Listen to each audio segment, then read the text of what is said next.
You feel the exhilaration of a new idea born within you. Even before it manifests, you adore that fresh life-giving desire. Yes, yes, yes. When you enthusiastically answer yes to that question, you will be understanding deliberate creating. Because you will always be in a place where new desire is born. Eternally. That's the way this universe is. You will never stand in a place of completion ever. And when you really understand that, when you stop and say, I know I am eternally incomplete, it takes the edge off the discomfort of something wanted, not yet manifested. And if you are wise, it puts you in the place where you are softly and yet eagerly anticipating that which is to come without being uncomfortable about that which has not come. As you stand in this place where you are feeling discomfort because there is a desire within you that you cannot figure out how to make happen, that discomfort is what keeps it from happening. It's a discord, a vibrational discord that will not allow the source energy that is natural to you to flow. You are extensions of source energy. You are leading edge creators here in these physical bodies. And the reason that we call it leading edge is because this environment, this leading edge environment, is the fantastic variety or contrast that helps you, the focuser of energy, identify desire. And so as you identify a new desire, it shoots out of you. Every preference, even at a cellular level, is noted as desire. And when that preference is born, and it is constantly, source energy hears it vibrationally, responds to it instantly. Your answers are given immediately every single time. When you say, ask and it is given, you could not be more accurate. So why is it that the things that some are asking for seem to not be being received? It may be because you are not receiving them. You may not be in the receiving mode. You may not be letting them in. And the way you would know if you are in the receiving mode or not is if your desire is life-giving to you, if you feel enthusiasm or passion or anticipation or eagerness over the desire that is new within you, then you are in the place of allowing yourself to be the receiver of what you are asking for. But if you are feeling discomfort, if you are feeling unhappy, if you feel guilty or blameful, if you feel weary or tired, if you have desires and you are so aware of where you stand rather than being eager about where you are becoming, then you may very well be in vibrational discord to your own desire. It is only your own vibrational discord to your own desire that ever keeps anything that you desire from coming to you. Some of you remember seeing the two horses pulling the plow or pulling the wagon, hooked together with a collar. And when they pull together, there is ease in the experience. But when one is pulling and one is not, or they are seeming to want to go in opposite directions, it is a jerky and uncomfortable experience for everyone involved. And what we are wanting to help you to realize is that you are both of those horses within you. In other words, when your desire is moving in one direction, but your belief or expectation is moving in another, you are having an uncomfortable experience. So as we call this gathering the art of allowing, what it is really about is helping you to discover how to allow your own desires, how to allow yourself to be in any moment the pure positive extension of source energy that you really are. And you can tell by the way you feel how you are doing in that. When you are in alignment, you feel wonderful. That's what ease feels like. That's what exhilaration feels like. That's what passion is, or clarity, or vitality, or enthusiasm. That's what that feeling of well-being is. When you feel guilt, or anger, or frustration, or loneliness, or defeat, or fear, or any of those negative emotions, what it always means is, in this moment, you are giving your attention to something not in alignment with what you are wanting. So, here you are in your physical experience, and what you give your attention to certainly affects your vibration, because as you give your attention to anything, you offer a vibration that matches it. But we notice that your vibration is not only about what you are observing in your now.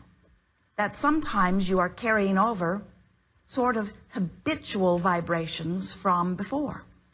You call those beliefs. We call it a continuing vibration. And some of those vibrations serve you very well. In other words, some of your expectations serve you. Most of them do, in fact. But there are some vibrations, some expectations, some ways of looking at life that you are holding that are not serving you. And you can tell which ones they are because when you are focused there, you feel negative emotion.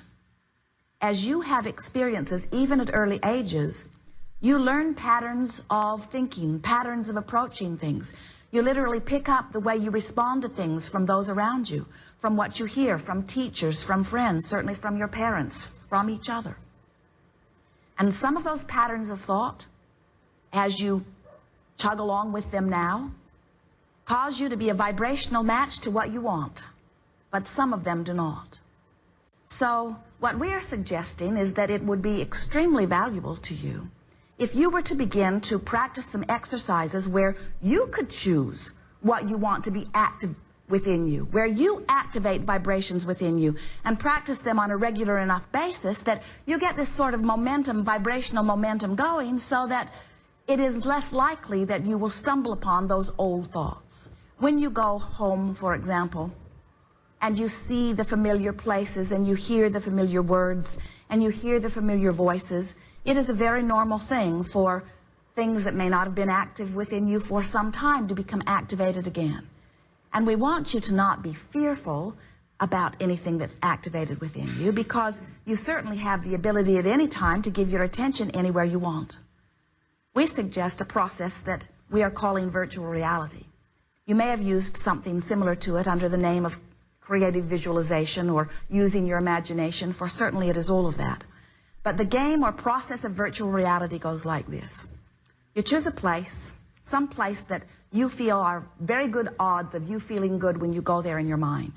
So you pick a place, you pick a time of year, you pick a time of day, you begin to observe what's around, whether it is flowers or mountain streams or wildlife. You decide how you feel, or you observe from your feeling place inside your vision how it feels to be there, and articulate it if you can, or at least ponder it. You don't have to bring anyone else into your virtual reality, and sometimes it's better not to, but you get to decide.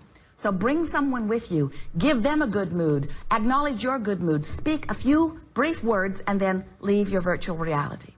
The process works best if it's about 30 seconds long. In other words, get in, feel good, get out. After a series of these virtual realities over a period of few days, what will begin to happen is you will begin, oh, it is so good, you will be the one who sets the tone within you.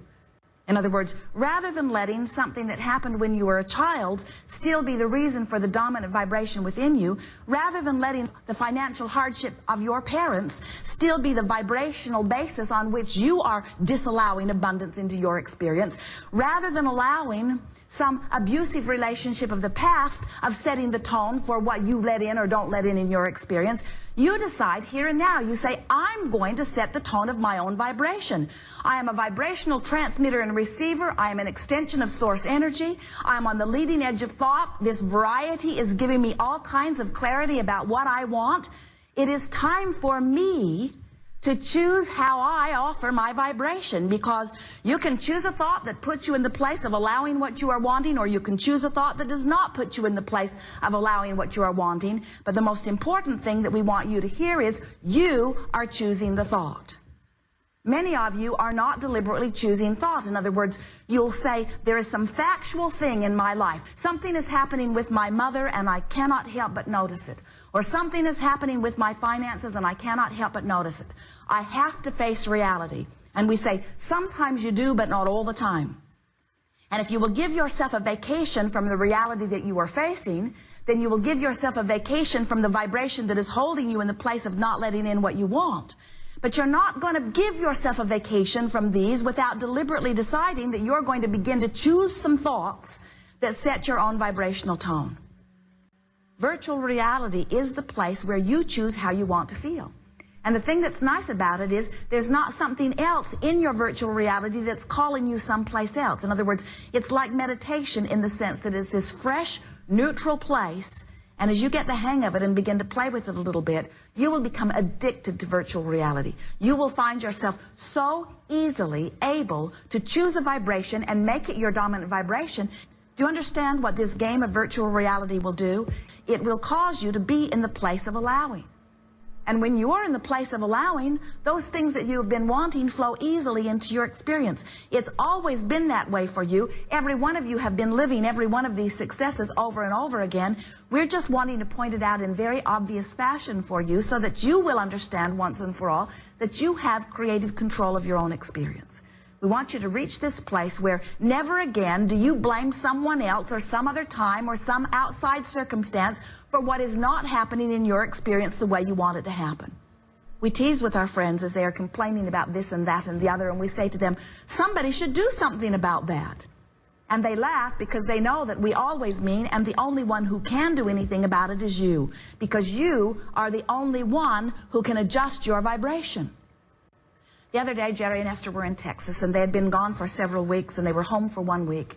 And like always, when they are in Texas, they have more to do than they can do. And Esther hit the floor running every morning. She had a long, long list. She was determined to get all of these things done before she left town.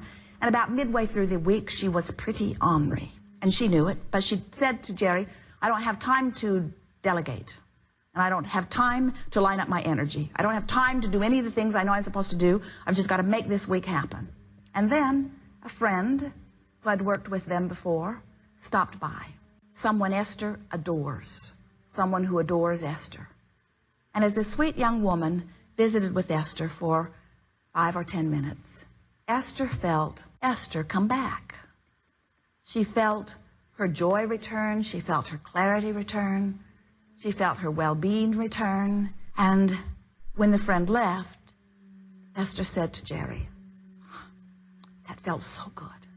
She said, more people should do that for me. And of course, it is nice when there's someone that you feel that way about and that feels that way about you. It is nice when someone who's tuned in, tapped in, turned on, comes into your experience and holds you as their object of attention and breathes fresh, loving well-being back into you. We know it's nice when that happens. But so many of you like that feeling of being adored that you become dependent upon it coming from the outside.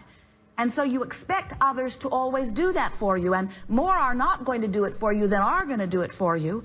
And it's time for you to become independent of that. In other words, it is true you are uplifters, and it is delicious when you do that for someone or when they do it for you. But when we say someone should do something about that, we're talking about you. And this game of virtual reality is the best tool that we've ever seen utilized by you that will cause you to teach you that you can choose your vibration. Esther, in the first days of playing with it, got all worked up one day, and she said, I can damn well choose what will be my dominant vibration.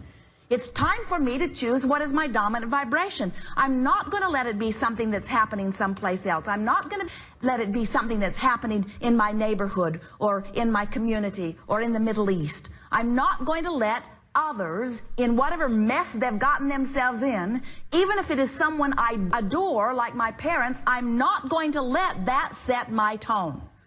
Now, Esther was not exactly tuned in, tapped in, turned on as she was speaking in that way, but she was very much in stage 1 of making the decision. The rocket of desire was bubbling within her, and when the rocket shot out, she said, I can choose how I feel. I can choose what I think about. And then she set out to do it. She has the good fortune of driving 400 or 500 miles nearly every day. And while they are driving, it is a very nice time. Esther gets behind the wheel of the big monster bus. Jerry goes in the back and puts his headphones on and works on whatever he's working on. And Esther does virtual reality. So as we're moving forward here today, we'll play the game of virtual reality. And you will feel the sweet relief of finding a thought off the subject of your concern, putting you in the place of allowing. And as you practice it again and again and again, what you will begin to notice is that within about 30 days, less in some cases, you will be in charge of how you vibrate. And when you are, you'll be in the place of allowing more often than not. And when you are, those things that you've been asking for that have seemed stubbornly stuck will break loose. No exception.